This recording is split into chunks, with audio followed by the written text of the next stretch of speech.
What's up, guys? It's Typb Mike. I'm back with episode number 8. As you can see, things have changed a little bit. I've got my dad in the studio today. So, he is my guest host for today. Whoop, messing with the camera already. Stay there, little buddy. I've got him in the studio with me today. He's my guest host, and I'm going to just kind of go through his background and you know where he started with fishing and you know where he's at today and kind of everything that he taught me. So how's it going? It's going good. Yeah, it's going good so far. Yeah, yeah, good. So a little bit of background about yourself that people don't know. You were born in Jersey. I was born in Trenton, grew up in Bordentown. My first experience with fishing was on the Delaware River. Okay. My brother-in-law Ben took me down there when I was about 8 years old with an old conventional reel and rod that, I mean, it was old and, you know, beat up, and we fished on the bank of the Delaware River, and I caught my first fish, which was a big old river cat. And ever since then, I just couldn't get away from it. I just loved it. Plus, I was always raised up on the shores of New Jersey and On the water. On the water. Had a boat since I was 10 years old. We had a place down on Long Beach, just off of Long Beach Island, and my parents had, and we had a, you know, they called them lagoons up there. We lived right on a lagoon and went out to the Barnegat Bay. They call it a lagoon? They called them lagoons up there, yeah. Really? Yep, they weren't canals, they were lagoons. So we went, and we had boats up there. My brother-in-law had boats up there. We kept them at the house, and every chance I got, I was either in the water or on a boat. And I've, growing up with you as my papa, whoops, I always remember a lot of stories and things growing up of what Adventures. Many adventures and things with Uncle Ben and Uncle Denny and hunting and fishing. And tell the story about the was it the Skinny Dipper? Yeah, coming out of Barnegat Bay. Yeah, my parents, my brother-in-law Denny, and my dad, who was not a fisherman or fond of the water. My brother-in-law Denny talked him into going halves into a boat. It was a 24-foot lures, straight 6 Chrysler inboard, and we went and they bought it, and we went down and picked it up, and you know, they put them in winter storage up there. So when we went down in the spring, they put it in the water, and me and my brother-in-law Ben and my brother-in-law Denny, we started heading back up to the midpoint of Long Beach Island, which was the causeway, which was close to where we lived. And normally it's about maybe, I don't know, about an hour ride if you're doing 30, 40 mile an hour in a boat. But this thing didn't do but about 28 mile an hour. And it started taking on water. And my dad was in the boat with us, and he, like I said, he was not a seafaring man. So, anyway, make a long story short, the water was coming in through the bow, and the boat almost sank, and my father had a life jacket on, and my brother-in-law just kept telling him, "Keep the nose up, keep the nose up." And we finally made it, but I mean, it was riding low when we finally got there. But we had when they dumped it in the water, they didn't give it time to swell up, which is what the boats have to do back then. It was an old lapstrake, you know, old boat. I mean, it was like that boat was probably from the 50s, and it finally swelled up, and it lasted us quite some time, and we did a lot of fishing off of that boat. And the fish that we catch down here, which we call trout, up in New Jersey, they're called weak fish. And really? Yeah. And they're actually a lot larger up there than they are down here. I mean, they're big. And we would go out into the Barnegat Bay with that skinny dipper, which is what we named the boat. And we'd get big 24, 28-inch weak fish. Yeah, and if you're familiar with trout down here, you know how good a fish they are to eat. And yeah, we had a blast with that stuff. I mean, it was I just loved it. I was addicted to it after I first got out on the water like that. And I had my own boats and whatnot throughout the years I lived up there. What happened to the boat? We actually sold it to my cousin Jerry, and he bought it and took it, and he basically was not very seafaring either, but he loved the shore, so he used it as a place just to come down on the weekends and stay. And he bought a boat slip and at one of the marinas up in Barnegat, North Barnegat, and he would just come down on the weekends and stay there on it. And the last I heard of that boat is that he put it in they had it in dry storage, and then when he went to go put it back in the water, when they dropped it in, it went right to the bottom. And they had it in a baby pool. It's they call them a baby bath or baby pool when they drop them in after the first of the season, so they can swell up. And it went down so fast that when they brought it back up, the transom blew out of it. So he spent a ton of money trying to fix it, and finally, like I said, after that, it finally went. So I got rid of it, but it was a cool boat. It was something I'll never forget. And the shore house being aptly named the Skinny Dipper. After we sold the boat, we took the name off the boat and we put it up over the awning of the house down there at the beach, and we always referred to the house at the beach as the Skinny Dipper. And you got the Boston Whaler up there. Yeah, that's a touchy story. I won't say how, but anyway, the boat was bought by a certain affiliate, such and such that my father worked for, and they bought it for a project they had, and the project closed, and the boat sat at one of my father's acquaintances that was part of that project. And he said, I don't know why we're just letting it sit here go to waste. It's rotting away. You got a house at the beach. Why don't you come get it? So, make a long story short, we ended up getting the title and everything transferred over into our name. And probably, I guess it was 35 years ago, I went up to New Jersey and I picked the boat up. My dad gave it to me and I brought it down here. It was only a 16-foot whaler with a 25-horse Johnson on it, but it was perfect for what I wanted down here. Sure. And yeah, I mean, I had a lot of fun with that boat too. Then, it was an older boat, so the motor took a dump, and then, I finally got rid of that and kept moving on to different boats. Which I remember being very disappointed when you got rid of that boat, because I wanted that boat so bad. I know you did. But, at that time I was looking to better my position with another boat, so I sold it to somebody that gave me pretty good money for it, because whalers were worth money. Yeah. Funny story coming from that boat too. On my 6th or I want to say 7th birthday, yeah. We went out to Picnic Island to celebrate my birthday that year. Aunt Fern, Uncle Denny, Uncle Bennett, Lan, everybody went out on Uncle Vinny. And Uncle Vinny, and they went out on Uncle Ben's boat. No, Uncle Denny's boat. We had Ben's Pro Line then.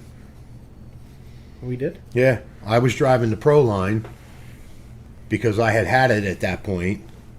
But you still had the Whaler. I still had the Whaler, yeah. And we were taking the Whaler out, and you and Vinny were in the Whaler. And as the story goes, it was the first time I was able to actually drive a boat by myself, so to speak. I mean, I had Uncle Vinny there, was with me, but I mean, I was just hauling ass out in the front of the, right on the northeastern side of the island, and it was drive-by cable. It was cable drive, yeah. And the damn cable snapped, the engine turned to the right, and all of a sudden me and Uncle Vinny are doing circles out there at full throttle, just spinning around, and he's having to reach over and grab the damn throttle and rip it back, and then that ended up having to get towed back in. But we towed it back in. That was a memorable birthday. That was a good little boat. Yeah, it was. Good little boat. And then from there, you had the Pro line. I had Uncle Ben's Pro line. Excuse me. Uncle Ben's Pro line, that he decided he wanted to sell it, so we sold the Pro line, or he did, and then I went out and I found another Pro line that was a little bit older than that one, and we had that for about 2 to 3 years, I think. That had the OMC outdrive. Had the C drive. C drive, yeah. Yeah, that was a piece of junk. It really was. I mean, it just was a piece of shit from... Well, I remember you had a wet slip behind the tackle shop. D&D, yeah. And it sat there. Yeah. And just for probably about a month, we couldn't go on it, but every weekend we were out there working on that damn motor. Yeah. Because it was just problem after problem with that thing. And you ended up getting rid of that boat. Well, before that boat, I had there's 3 or 4 other in between that. You had a bow rider. I had a bow rider that I got from Ronnie's dad. My friend Ronnie. Yeah. Got it from him. Needed a new floor. And we redid that whole boat. Yeah. You know, the floor, put new seats in it. I redid the motor. It ran great. That boat was a good running boat. Just fine. Mercury 60 horse. I remember specifically that was probably your first fiberglass job. Me and Vinny put the fiberglass floor in that. It wasn't pretty, but it was solid. And it was the most deep blue painted interior on a boat that you know. We watch videos about guys doing, painting on blue on boats and stuff like that. This was blue. It was beer can blue, yeah. It was beer can blue. Bud Light blue. And then you had that, and actually Ronnie had a sailboat. He had that sailboat behind there. They finally cut that into pieces, I think, and took it away. That was our clubhouse that had wasps and ants and all kinds of shit in it. But you had that bow rider, got rid of the bow rider, ended up with the Pro line. And then once you got rid of that Pro line, you had a 2003 Key Largo? We got the Key Largo finally, yeah.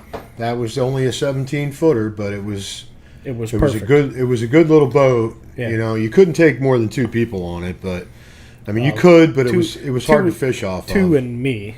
Yeah, I mean it was good. It was a good little boat. Yeah, I had no problems with that. That's the boat we hauled up to North Carolina when we left here, and we stayed up there for 8 years. And then when we came back, I sold it up there, and then up there I got a pontoon, rebuilt that whole thing. That ran for a year. I sold that, made a ton of money off of that one. I got it dirt cheap, and I rebuilt the motor on that, or rebuilt the carburetors and did some linkage work and fixed it all up, and then we sold that up there. And then when we came back down here is when we bought the Cape Craft. The Cape Craft, yeah. And that was another nightmare. So that's when we get into my first boats. Yeah. When you had the pontoon boat. Yeah. Because from a friend, he had a boat sitting in his backyard. It was a 1961 Sears and Roebuck Elgin. All it had was a steering wheel, and I don't even think it had seats in it. And when I was in the military, I got the boat and trailer for free. Didn't have a title or anything for it, and I thought I want a project boat that I can restore. Went all the way out to Charlotte, North Carolina, which was 6-8 hours away from where we lived. Mm-hmm. Bought a 1958 Sears and Roebuck Elgin 50 or 55 horse that was the match to that. Yeah. And then that ended up falling through, and then I bought say it was a 1997 21-foot stroker bass boat. The stroker bass boat, yeah. Which we rebuilt the motor on that one. That was another nightmare. Huge nightmare. That was a big motor. Was it 150? Well, it was a 150. It's a small motor for a 21-foot bass boat, but it was a big motor that I guess you could say we hadn't really worked on that size of motor. Well, prior to. I always worked on automotive engines. I had no idea that they did those outboards completely different with cracked rods and all that weird shit. Mm-hmm. That was totally unexpected. And when we put it all back together, we had to take it all back apart and put it all back together again. And it just, I don't know. I don't know what happened with that. It just never. I mean, new rings, new pistons, new rods. The problem is that one of the cylinders dropped, and the motor blew, and it scarred the one cylinder wall, which was a problem. Yeah. So we tried to hone it. We put all brand new. I spent $1,000 on the boat motor and trailer. I spent another $1,000 on the rebuild. Rebuilt the engine. It sounded good as long as it wasn't in the water. Yeah, it sounded great. Get it in the water. It had no power. Get it in the water. You throw the throttle down on it, and it was a big rolling turd. But I will say, once it got up on, that was an undersized motor for that boat. Yeah, that's a heavy boat. It was a heavy boat, and it used to scare the shit out of me trailering that thing. Well, when I had the S10 and I was driving that up and down those mountains, yeah, it scared the piss out of me. I had that. I remember one night specifically, I was on the 4-lane, and it was raining, and I picked up my boat from your house out in Andrews, and I was on my way home. I was passing by Walmart, and the light turned red. And it's a 5-speed, S10 pickup truck with a 21-foot dual-axle trailer, fucking like 6,000-pound boat on the back of it. And I locked up the brakes and went halfway into the damn intersection because of just all the weight that was behind it. But that boat, I said I put $2,000 into it total, and then I ended up only selling it for $1,000. Yeah. Some kid from Arkansas wanted it. Yeah. He was a big stroker fan, and he was like, I want that boat. I don't care what it takes. How much do you want for it? I was like, just give me $1,000 and it's yours. He had his buddy that was in the military coming up from Georgia. Came up from Georgia, loaded it up, ended up picking up 2 more boats with his pickup truck. Mm-hmm. Took the wheels off of one, loaded it up on top of a trailer, and then had a coupler and added another boat behind that. Mm-hmm. And he's hauling this thing all the way to Arkansas. Never heard of anything else about that boat. And then I had what the hell was that? A little, like, 15, 16-foot skiff that we were going to bring down here. Mm-hmm. But there was something, I got 2 motors, the boat, the trailer, and I wasn't able to get the title for it. But the problem ended up being is that the 30-horse Mariner that was on it had a down cylinder. I had a 50-horse Mercury. I think it was a red band. Mm-hmm. It was a red band. Which the red band was a little bit better motor. Yeah. And I didn't know what I was going to do. Wasn't figuring out any of the motor or anything like that. Didn't know what I could do about the title because it was registered to somebody else still. And I got the whole thing for only $500. And I ended up giving the boat away to somebody we worked with. Mm-hmm. I forget what his name was. He put a head gasket on it, and that 30-horse Mariner ran like a champ. Ran like a champ. Well, I wasn't up there when that happened. When you did all that. No. And what ended up happening with that is the guy I gave it to knew the original, the person that the registration was originally in. Mm-hmm. So he was able to get the title from that guy. Right. Because I bought it from somebody who had gotten it as a gift from that guy, right, but never did the paperwork. Right. Well, they didn't do anything. They didn't do anything right. So them good old boys just gave it away. yeah. So you got money, I'll give it to you. I don't care. Exactly. Titles didn't matter. It was a good little boat. It would have been perfect for the flats around here. Perfect. But I ended up talking to him one day at work, and he was like, "Oh yeah, all I had to do was put a head gasket on it." And he was like, "I knew what's his name from that was on the paperwork that you had. He gave me the title. He was like, the thing's registered. It's good to go. I use it jugging for catfish." Like, all right, whatever. There's another $500 I wasted. But and then after that we moved down here.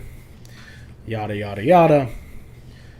You had the Cape Craft. Yeah. Prior to that, you had a 17-foot, what was called an offshore boat. Yeah, and I can't remember the. Yeah, but I can't remember the. The mechanic I had helped me look at it. He said something about it. He said that boat was a good boat, but it was waterlogged. Well, here's the problem, because I took it completely apart. Yeah, I know. It's still sitting in my mother's backyard, actually. It had a 70-horse Johnson on it, which ran fine. No issues. 2-stroke. It was a center console, but it had an oversized gas fuel tank in it. Somebody cut the floor out, redid everything on the boat, and put a gas tank that was 2 inches higher than the floor. So what they ended up doing is they just set the console on top of the gas tank, put some spacers in between the console and the original floor, and just put a piece of plastic over top. Yeah. It just basically built a cap. So when I disassembled, you ended up giving me that boat. Yeah. You got your Cape Craft, the walk around. But that boat, I completely disassembled and ended up stringers, transom, whatever you can think of, you name it, was wrong with it at that point. I sold the motor for like $200 or $300, and the boat sits in the trees in my mother's backyard. Which you ought to just go set it on fire. Exactly. Coming up to today now, you got rid of the Cape Craft, and you ended up with a 187 Sea Fox. Sea Fox, yeah. 2007. That was probably, and still is as far as I'm concerned, one of the best boats I've ever owned. One of the best. Yeah. One of the best. That 90-horse Suzuki on it, the guy I bought it from, in an 07, only had 80 hours on the motor. Mm-hmm. I was able to document it when I went up, and when I bought it, I had the guy put it on the computer. It only had 80 hours on it. That boat ran like a top. And it still does to this day, because now it's yours. Yeah. I bought that from you. You got a brand new pontoon. Yeah. Now all is right in the world. Now everybody's up to speed on our ongoings with boats and getting and out on there was the plenty water. that were left out, too. There was plenty that were left out. Plenty of pieces of shit out there. But that's somebody else's fucking problem. Yeah. So, yeah, I mean, you got the pontoon boat now. I mean, you like it. Oh, yeah, I love that boat. Yeah. Yeah, I mean, the pontoons of old, they were so slow, and they had no ass to them. They couldn't get out of their own way, and look, I'm not all about the speed anymore. Yeah, it's great to get where you want to go and get out of the storms and whatnot in a hurry, but we don't go offshore.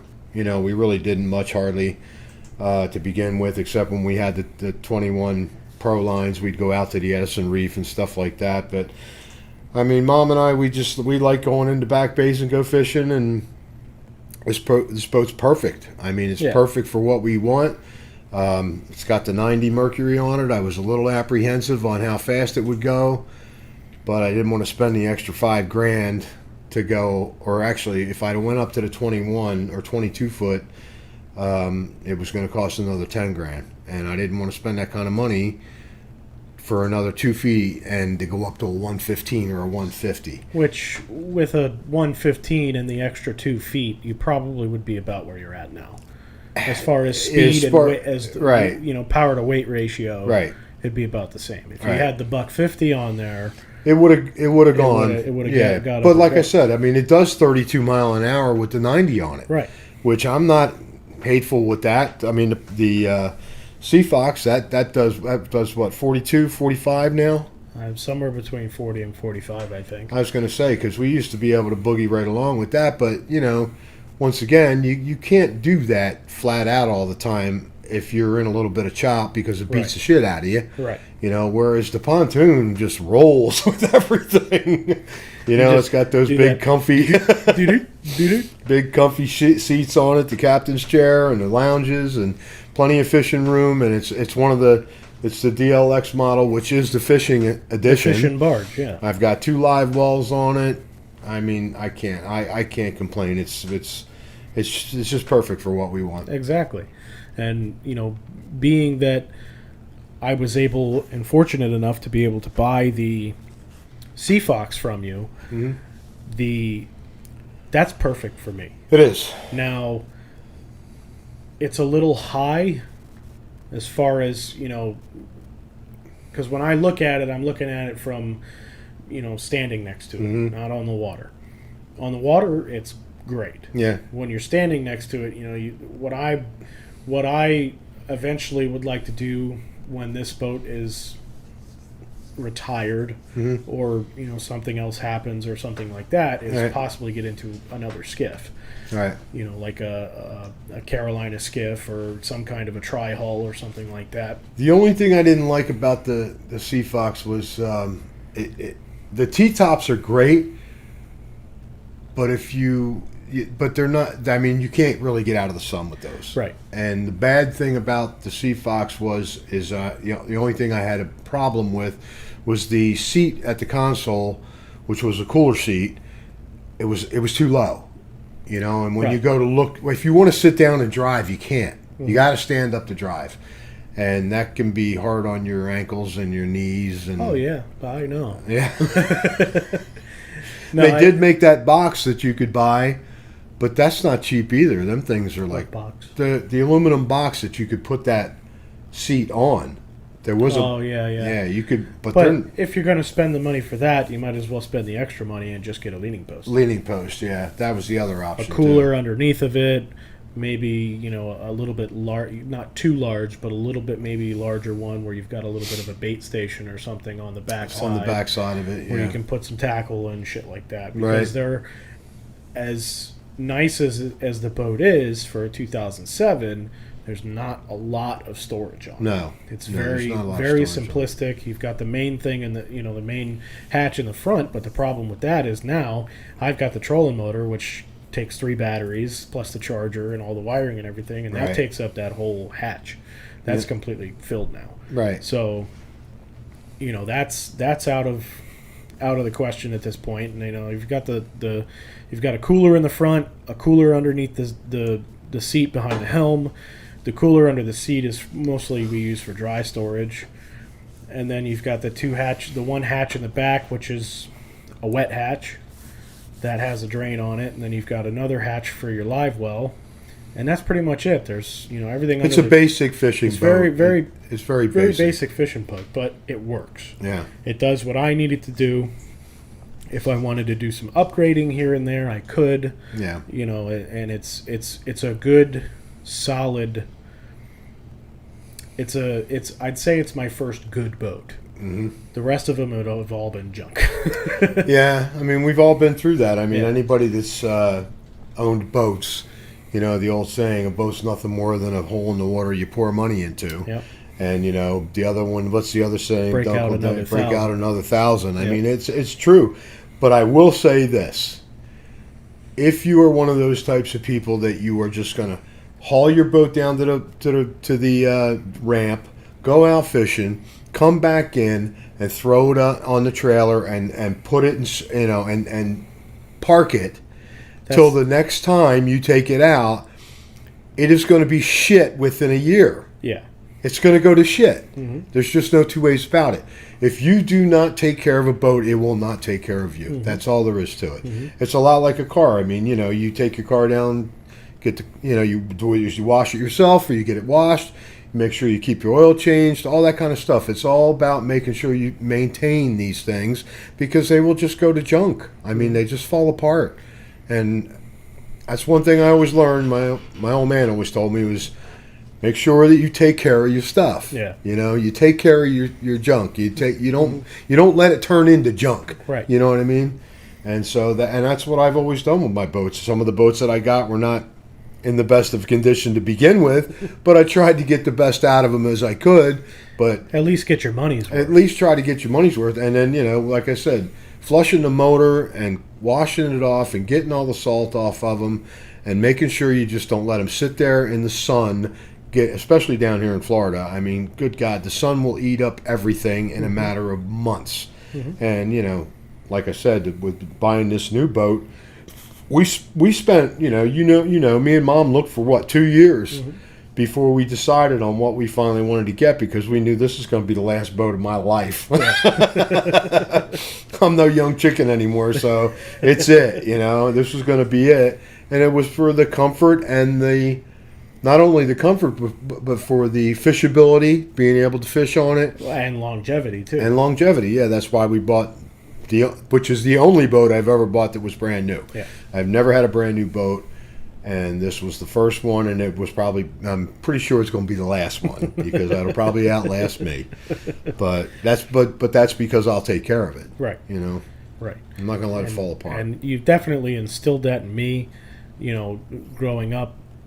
Just take care of your stuff, and don't beat it up. And I've had my share of. We've all had our share of being young and dumb and full of cum. I mean, let's face it. Pretty much. I did that when I was in my younger years too. You race cars and all that crap. You beat them up, and then you go and fix them again, and then you beat them up again, and then you fix them again. But when the older you get, you start not to want to spend all that money on repairs all the time. Well, not only that, but it comes down to when you spend the money to have something nice, and you're paying and shelling out that kind of cash. Makes a big difference, don't it?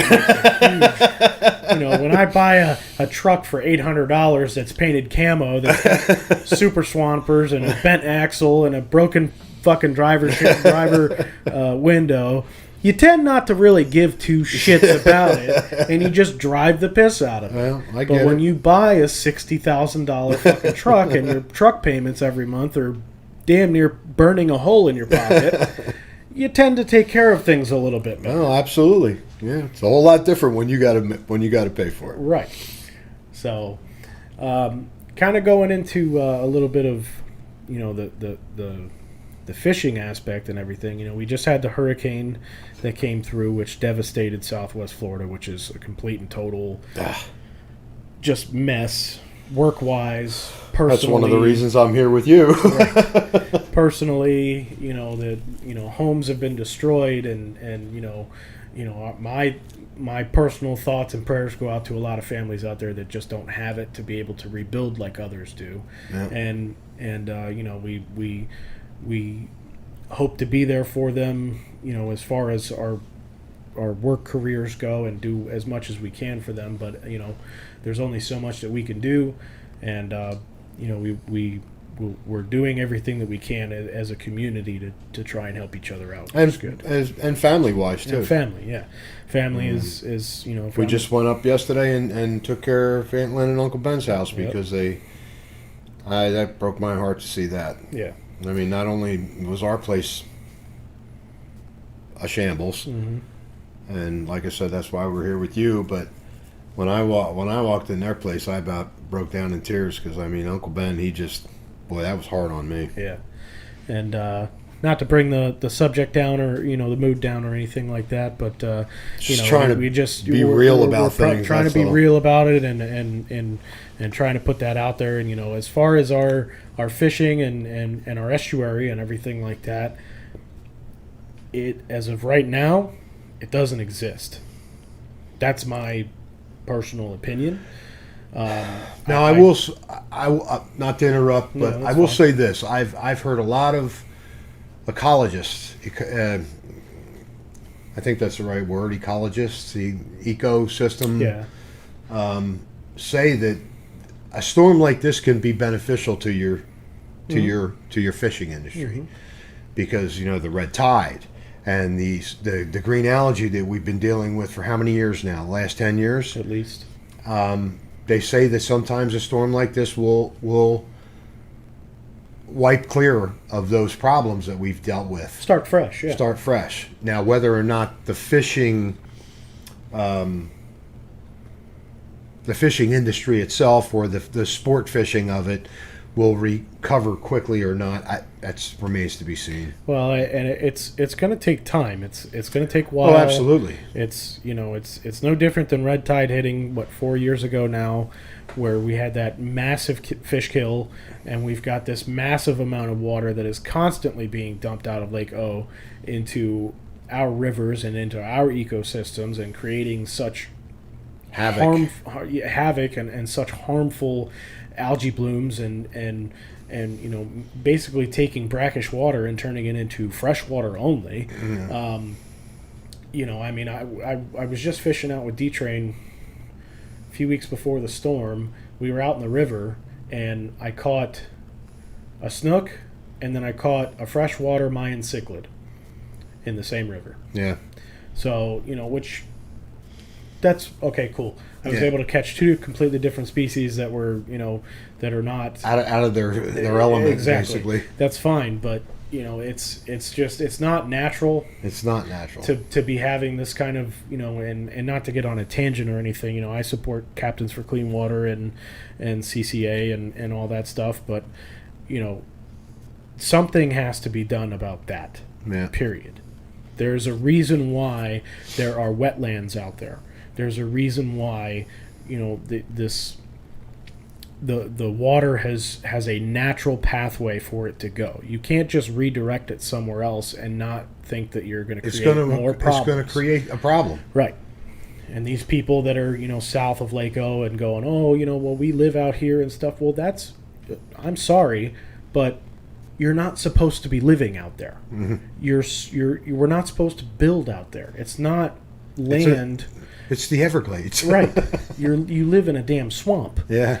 And I get it. There's generational people that have been out there for many, many, many years. But they've dealt with that for many years. But they've been through it. Their houses are up on damn sticks. Mm. They know all about it, and they're the Florida originals. But when you're redirecting water from a wetland where it's supposed to go out through these estuaries, that creates a major, major issue. Yeah. And between the green-blue algae blooms that we've been having and the red tide a few years ago. The red tide is not anything more. I mean, in my opinion, I've lived here for 40 some years now. The red tide is an occurrence that happens all the time. That's a more natural thing. It's a more natural thing. Right. But that was one of the things I was bringing up earlier, is that they say that sometimes not necessarily a storm like this. I mean, this was absolutely devastating. I mean, it was just unbelievably devastating and horrific. But a decent tropical storm will sometimes stir that shit up to where the red tide will not be as occurs more frequently as it was. And I mean, I can remember as a little kid being at the beach. 18, no swimming because of red tide. Well, not only that, but you walk down the beach, you start coughing because of a red tide. But it would happen every few years. That's more of a natural occurrence than the green-blue algae. But the that green-blue shit, that's nasty stuff. And that's all coming from Lake O. Exactly, and that you see it on the news. You're watching these people; they're getting sick from it. Yeah. Their backyards, if they live on canals, of any kind, any salt water or brackish. People want to leave because they don't. People want to leave because of that. It's disgusting. Well, now they want to leave because of a lot of other reasons. Well, that too.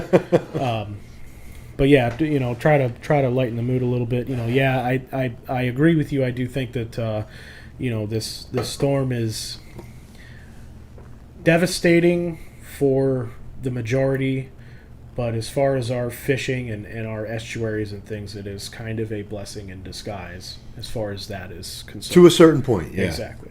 To a certain point. It didn't need to be this massive. It could have been a lot smaller, and it would have. We could have had a tropical storm or maybe even a small Cat 1 come through here, and it would have probably done enough to restart restart the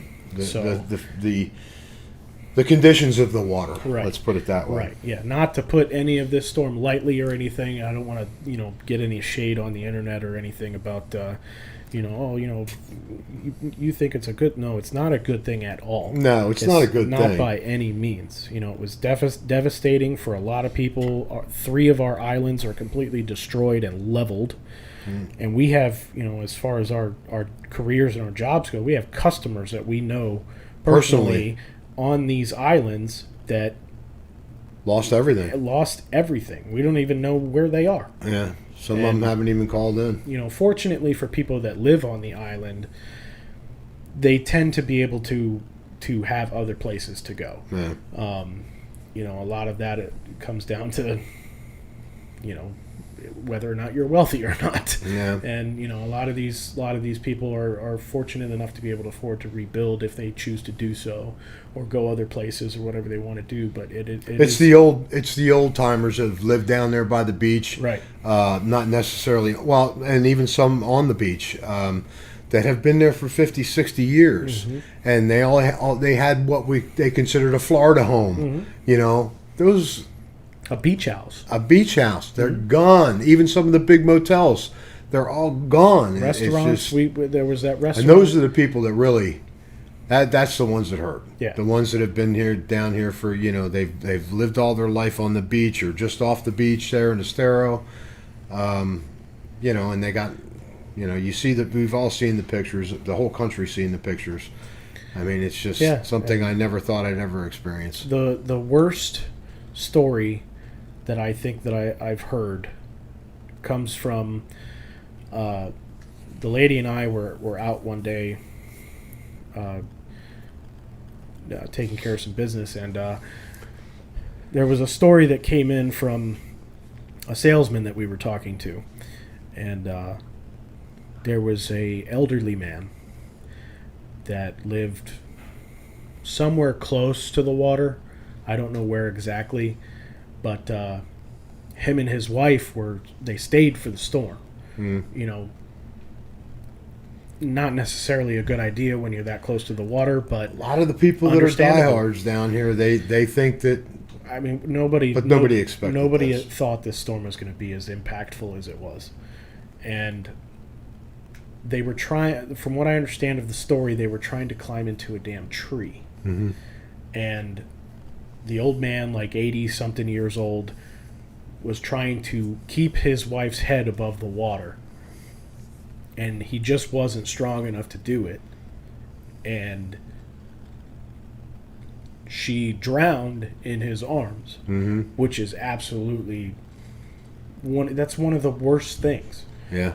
The person that you care about the most in this world, whether it's a family member, your kids, your wife, spouse, whatever the case may be, to die right there in your arms unexpectedly because of some outside force. Yeah. That's heartbreaking. Yeah. And that's been the worst situation that I've heard of that's come out of this storm so far.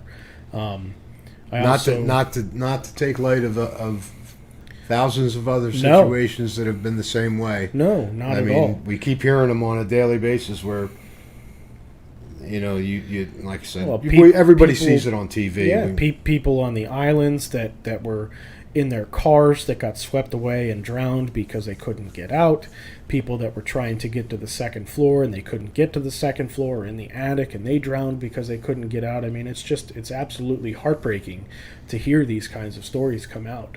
Even weeks after the storm. So, it's one of those things that it's really heartbreaking. We have to come together as a community to rebuild and reestablish ourselves and be the vacation destination that we always have been. Yeah, this has been always a one of the top places to come for vacationers, spring breakers. I mean, the beach has always been the place to go. But especially Fort Myers Beach. Yeah. That was a very big collegey type of place for the spring breakers to go, and now it's not going to exist for a long time.